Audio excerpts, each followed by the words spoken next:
제11장 아버지의 무릎.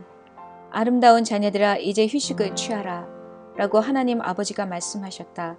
춤추던 천사들은 춤을 멈추고 서로 조그만 그룹을 만들어 이야기하기 시작했다. 그들이 서로 모여 이야기하는 모습은 무척 정답고 따뜻하게 보였다.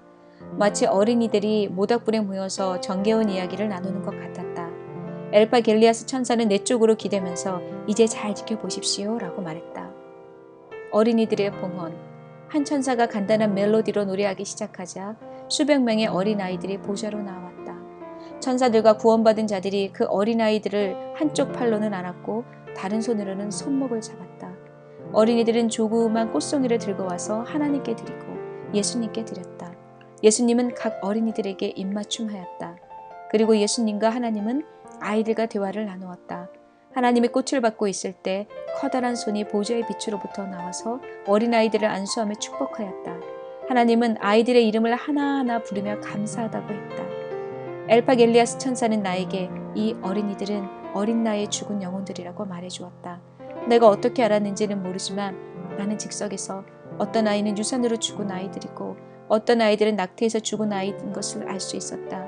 엘파겔리아스 천사는 그들은 부활하여 이곳에서 자랐습니다. 그리고 이곳에 있는 천사들과 구원자들이 그들의 선생님이 되었습니다. 라고 말했다. 나는 아이들을 보다가 천사에게로 고개를 돌렸다.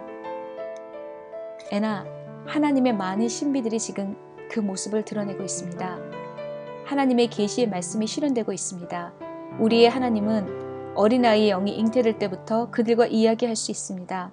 어린아이의 영혼은 그들이 어머니의 자궁에 있을 때부터 하나님의 말씀에 응답할 수 있습니다. 나는 어린아이들을 바라보았다. 그리고 갑자기 세례 요한이 어머니의 뱃속에 있을 때 하나님의 영을 알아차리고 뛰었던 말씀이 떠올랐다. 그렇다. 성령은 하나님께서 명령만 하시면 태어나기 전에 어떤 영혼에게라도 가서 이야기할 수 있다. 내가 보았던 것처럼 하나님의 넓으신 자애로우심은 나를 감탄하게 만들었다. 하나님은 각각의 어린이가 그분께 다가오도록 기회를 주셨다. 그리고 그의 선택받은 자는 모두 그 자리에 있었다. 엘파겔리아스 천사는 나에게 예수님의 손에서 잃어버린 자는 하나도 없다 라고 말했다. 세라핌의 노래. 어린아이들이 자리를 뜨기 시작할 때 세라핌 천사들이 노래를 부르기 시작했다. 오, 모든 보석들 가운데 가장 뛰어난 보석이신 하나님, 모든 상급 가운데 가장 귀한 상급은 당신을 만날 수 있다는 것입니다. 당신은 영원하시며 웅대하십니다. 하나님, 당신께서 항상 우리 목전에 거하소서. 하나님의 보좌에서 흘러나오는 빛을 계속해서 보므로 나의 눈을 그 눈부신 빛에 적응하기 시작했다. 어린아이들이 그 보좌 앞에서 사라지자 나는 보좌의 모습을 더욱 자세히 볼 수가 있었다. 하늘의 보좌. 보좌의 팔걸이 아래 양옆에는 두 개의 커다란 퀘르빈 천사가 앉아 있었다. 그들은 빛을 발하면서 나를 쳐다보고 있었다. 각 퀘르빔 천사는 네 생물을 조합해 놓은 것 같았다. 얼굴은 사람의 모습이고 날개는 독수리 날개를 했으며 몸은 사자의 모습을 했고 아랫부분은 황소의 모습을 하였다. 그들은 하나님의 보좌의 양쪽을 호위하고 있었다. 그들은 매우 우아하고 아름다웠으며 빛이 그들에서 나오는 것처럼 발광하며 비쳤고 그 빛은 그들 모습의 구석구석에서 파란 형광체처럼 발산되었다. 하나님이 앉아 계신 보좌는 온갖 보석으로 장식되어 있었다. 그래서 그 보좌는 하나님의 정의와 거룩과 자비와 미덕을 상징하고 있었다. 값으로 매길 수 없는 귀한 것들. 엘파겔리아스 천사가 보좌에서 나오는 빛을 정신없이 쳐다보고 있는 나에게 아무것도 없는 것 같지만 모든 것이 있고 모든 것이 있는 것 같지만 아무것도 보이지 않는 곳이 천국입니다. 라고 말했다. 그 말을 이해하기가 힘들지만 내가 느끼기에 천국에 있는 것은 우리가 손으로 만질 수 있는 형체가 아니라는 뜻인 것 같았다. 엘파겔리아스 천사는 계속해서 가장 값진 것은 만들어지는 것이 아닙니다. 값진 것은 형체가 없습니다. 사탄은 우리에게 금이나 은이 값지다고 유혹합니다. 그리고 그는 이 금과 은으로 우리가 소유한 소중한 것과 바꾸자고 제안합니다. 우리에게 진정으로 소중한 것은 우리가 하나님께 영광을 돌리는 데 필요한 지혜와 절제와 기쁨과 평화와 진실함과 신실함입니다. 이것들은 보이지 않습니다. 그러나 이것들은 세상의 어떤 보화보다 귀한 것입니다. 이곳에서 금과 은은 길거리의 포장에 사용되고 있습니다. 이곳에서 믿음은 보석보다 귀하며 자비와 양성은 다이아몬드보다 귀합니다. 라고 설명했다. 나는 우리 하나님으로부터 흘러나오는 황홀한 빛을 바라보았다. 그리고 하나님, 나의 아버지! 라고 외쳤다. 하나님 아버지. 발광하여 넘쳐나는 빛 속에서 나는 하나님의 형체를 찾을 수가 있었다. 나는 유리바다에 올자락에 팔랑거리는 것 같은 모습 속에서 하나님의 발모습이 드러나는 것을 보았다. 그의 오치의 모습은 빛으로 눈부셔 보기가 힘들었다. 타는 듯한 불빛 사이로 그분의 손을 볼 수가 있었다. 그리고 옷자락 아래로 드러난 그의 팔을 볼 수가 있었다. 그분의 허리 위로는 너무 찬란하고 눈부셔서 볼 수가 없었다. 그러나 아련하게 그 모습은 강한 힘과 순결함과 거룩함이 함께 어우러져 있었다. 그러나 나는 그 이상을 볼 수가 없었다. 예수님이 천사의 손에 이끌려온 마지막 어린이의 손을 잡고 있을 때 하나님을 나를 향하여 나의 어린이 에나야 라고 부르셨다. 그때 예수님이 나를 향하여 고개를 돌리시며 미소를 지으셨다. 엘파겔레아스 천사가 나에게 손짓하며 보좌로 좀 더 가까이 가라고 하였다. 하나님 앞에서 나는 보좌에 더욱 가까이 다가갔다. 보좌에서 나오는 빛은 모든 것을 태워버릴 것 같았다. 나는 어린아이들이 있었던 자리까지 접근하고는 유리바다 위에 무릎을 꿇고 나의 얼굴이 땅에 닿도록 인사하였다. 예수님이 나에게 다가와 나를 세우시며 나의 자매여, 당신이 이곳에서 하나님을 뵙는구나 라고 말씀하셨다. 내가 일어났을 때 활활 타는 불 속에서 하나님이 팔이 나를 향해 나오더니 나를 일으켜 세우는 공중으로 들어올렸다. 그것은 마치 아버지가 그의 딸을 힘들이지 않고 훌쩍 들어올리는 것 같았다. 소망. 하나님은 나에게 누구든지 나에게 가까이 오도록 초청받은 사람은 나의 평화를 얻게 될 것이다. 그리고 그들의 마음속에 아직도 소망이 있는 사람은 계속적으로 평화가 넘치게 될 것이다. 그러나 소망을 잃어버린 사람은 평안의 항구를 잃어버린 사람처럼 방황하게 될 것이다. 나는 나의 자녀들이 그들의 마음을 나에게 고정시키고 나에게만 소망을 두기를 원한다. 세상에서 일어나는 헛된 것들에 마음 두지 말고 모두 지나가는 흘러간 일들에 소망을 두지 않기를 바란다. 나는 나의 자녀들이 지금 보이는 현상에 집착하지 않고 그 너머를 볼 수 있기를 바란다. 항해하는 사람은 늘 멀리를 바라보며 방향을 잡는다. 이처럼 그들의 마음과 생각을 높이 하고 멀리 보며 그들의 눈과 귀를 나에게 고정시키기를 바란다. 이렇게 하면 그들에게 소망이 되살아나며 평화가 다가올 것이다. 라고 말씀하셨다. 나는 일어나 큰 빛이 바라는 곳을 향하여 바라보았다. 나는 그곳이 너무 환하여 볼 수 없었지만 내가 볼 수만 있다면 내가 바라보고 있는 방향에 분명히 하나님의 얼굴이 있었을 것이다. 하나님 안으로 더욱 깊이 들어가기. 나의 아버지 하나님은 계속해서 나에게 말씀하셨다. 만약 사람들이 내 안에 있기를 소원하면 그들의 소망이 그들을 나의 깊은 곳으로 들어오게 할 것이다. 그때 그들은 나에게로 이끌림을 받게 된다.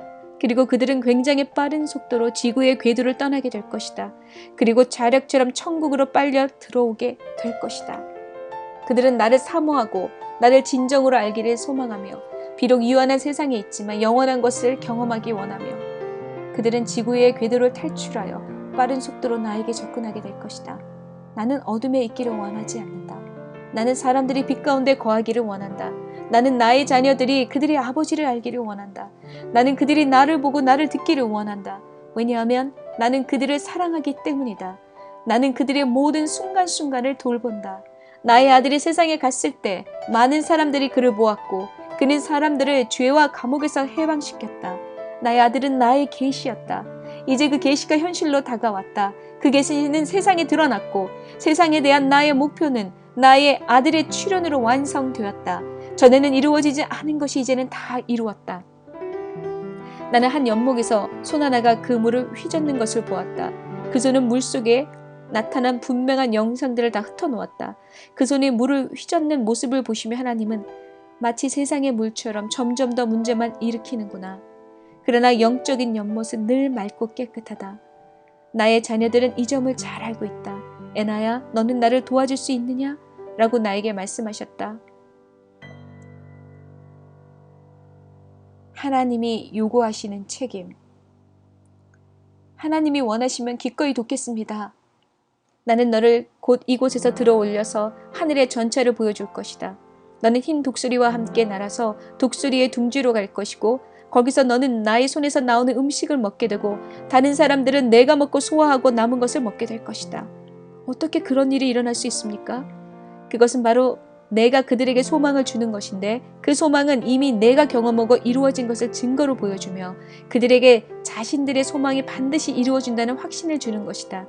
나는 너를 통하여 사람들에게 말할 것이며 오늘날 내가 사람들에게 하고자 하는 것은 그들 속에 새로운 희망을 심는 것이다.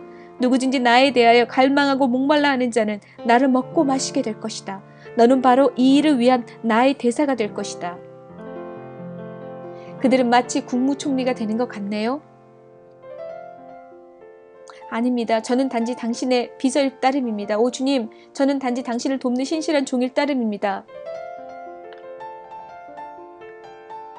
나의 하나님은 계속해서 말씀하셨다. 집에서 온 편지들. 너는 내가 본 것과 들은 것을 말하게 될 것이다. 너는 나의 마음을 그들에게 전하여 줄 것이고 진정한 소망이 무엇인지를 보여줄 것이다. 너의 말들은 이 천국에서 그들에게 보내진 편지들처럼 그들이 받아들일 것이다. 전쟁터에 있는 병사들에게 집에서 온 편지들은 그들에게 큰 희망과 용기가 된다. 그리고 그들은 계속해서 편지를 기다린다. 그것은 아직도 그들이 그들의 가정으로부터 잊혀지지 않고 사랑받고 있다는 귀한 증거가 되기 때문이다. 애나야, 소망은 내가 인간에게 주는 가장 귀한 선물이다. 소망이 없는 삶은 인간에게 매우 적막하고 건조한 것이다. 하나님, 왜 나를 택하셨습니까? 그것은 내가 매우 단순하고 착하고 많이 아는 척하지 않기 때문이다. 나는 너를 세상이 창조되기 전부터 불렀다. 내가 너를 부른 것은 내가 똑똑하고 현명해서 부른 것이 아니라 내가 너를 사랑하고 내가 나를 사모하기 때문이다. 그래서 오늘 나는 너를 이곳에 불러서 너의 도움을 청한 것이다. 네, 그렇게 하겠습니다. 물론 저는 하나님을 전폭적으로 돕겠습니다. 그러나 아버지, 저를 도우사 저에게 숙며 있는 모든 죄악과 죄악된 생각을 씻어주십시오. 저는 사람들에게 신실한 모습으로 당신을 대언하고 싶습니다. 제발 저를 순결하게 만들어주시고 저로 하여금 아버지가 주신 소망을 잃지 않게 하시고 아버지가 내 안에 계심을 온전히 신뢰하게 해주세요. 오직 예수 그리스도 안에만 거하라. 나는 계속 주님에게 나에게 하신 말씀을 들었다. 오직 내 안에만 거하고 나의 아들 예수 안에만 거하라. 나는 오직 내 안에만 거하는 자를 신뢰한다. 내가 내 안에 거할 때 성령이 너를 통하여 일할 것이다. 나에 따라 너는 결코 너를 신뢰하지 말아라. 내 속에 그리스도의 삶이 나타나게 될 때 너는 너를 신뢰해도 될 것이다. 오직 하나님만 바라보고 늘 하나님 안에만 거하라. 이제 너는 너의 모든 시간을 나에게 주고 나하고만 함께하자. 하나님의 대사들은 오직 그들이 하나님의 일에 충실할 때만 성장하며 기름 부음을 받고 권능을 갖게 된다. 나에 따라 나의 마음은 늘 어린아이에게 집중되어 있다. 어린아이들에게 내가 그들을 얼마나 사랑하는지를 보여주어라. 그리고 그들이 나를 행하게 만들어라. 주님은 나를 들어서 그의 무릎에 앉혔다. 그리고 나를 그의 앞에 펼쳐있는 유리의 바다를 향하게 하였다. 그리고 나에게 지금 내 앞에서 일어서라 고 말씀하셨다. 거대한 집회. 보좌의 방 안엔 놀랄만한 일이 벌어졌다. 사방으로부터 수많은 천사들이 몰려들고 있었다. 어떤 천사들은 날아서 왔고 어떤 천사들은 걸어서 왔다. 보좌의 공중에 날아다니는 천사의 수가 수만은 넘어 보였다. 그리고 그들은 발광체 속으로 들어가 빛을 만들기도 하였다. 잔잔한 음악 소리가 보좌 근처에서 흘러나오기 시작했다. 그리고 그 소리는 모든 천사들에게로 퍼져나갔다. 그 음률이 점점 커지자 수많은 천사들이 음률에 맞추어 찬미를 부르기 시작했다. 그 음률의 시작은 보좌에서 조용히 흘러나왔고 모든 천사가 그 음률을 받아서 노래하기 시작하자 그 소리는 점점 커져갔다. 나중에 그 찬미는 보좌의 방을 진동시켰다. 가장 높은 천국에서 하나님을 찬양하라. 가장 깊은 바다에서 하나님을 찬양하라. 하나님의 거룩한 사랑이 이곳에 임함을 찬양하라. 하나님의 심판이 임함을 선포하라. 해와 달아 여호와를 찬양하라. 모든 별들아 유성들아 하나님을 찬양하라. 모든 천사들아 합창으로 여호와를 찬양하라. 가까이 있는 자나 멀리 있는 자나 다 여호와를 찬양하라. 어린아이들이 하나님을 찬양한다. 종들이 거룩한 예수님을 찬양한다. 성령이여 우리는 당신을 경외합니다. 이제 당신이 시작한 것이 끝이 납니다. 할렐루야. 시작은 예전에 시작되었다. 우리가 함께 찬양을 드릴 때 성부와 성자와 성령께서 영광을 받으소서. 오 하나님, 당신에게 우리의 찬미를 드립니다. 구원받은 자들도 이 찬양에 동참한다. 할렐루야, 당신의 거룩한 이름을 찬양합니다. 할렐루야, 당신의 거룩한 이름을 찬양합니다. 할렐루야, 당신의 거룩한 이름을 찬양합니다. 당신의 거룩한 이름을 찬양합니다. 갑자기 천사들이 나팔을 불기 시작했다. 그 소리는 굉장히 웅장하고 방 안을 진동시켰다. 매우 영광에 가득 찬 소리였다. 그 트럼펫 소리가 울려 퍼지자 모든 사람들이 열광적으로 외치기 시작했다. 하나님께 영광을, 하나님께 영광을, 하나님께 영광을, 하나님께 영광을. 나는 이렇게 힘차고 열정적인 외침을 들어본 적이 없다. 그 소리는 나의 숨을 막히게 만들었다. 그 외침이 끝나자 장로들이 그들의 이 면류관을 땅에 던지며 보좌 앞에 무릎을 꿇고 그들의 얼굴을 땅에 댔다. 그리고 거기에 있는 내 생물도 모든 구원자들도 모든 천사들도 무릎을 꿇고 얼굴을 땅에 대며 경배드렸다. 나도 무릎 꿇고 경배드렸다. 과연 거기 모인 자 중 누가 무릎을 꿇지 않을 수 있겠는가? 그때 염소뿔로 만든 정각을 부는 소리가 들렸다. 그 소리는 울림을 만들며 온 천국으로 펼쳐나갔다. 그 소리가 사라지게 될 때 보호자로부터 천둥이 치며 번개와 같은 불길이 오르기 시작했다. 거룩한 하나님이 나에게 말씀하셨다. 에나야, 이제 일어나라. 나는 몸을 일으켰다. 내 몸은 매우 떨고 있었다. 그때 거기에 있는 모든 사람들도 일어났다.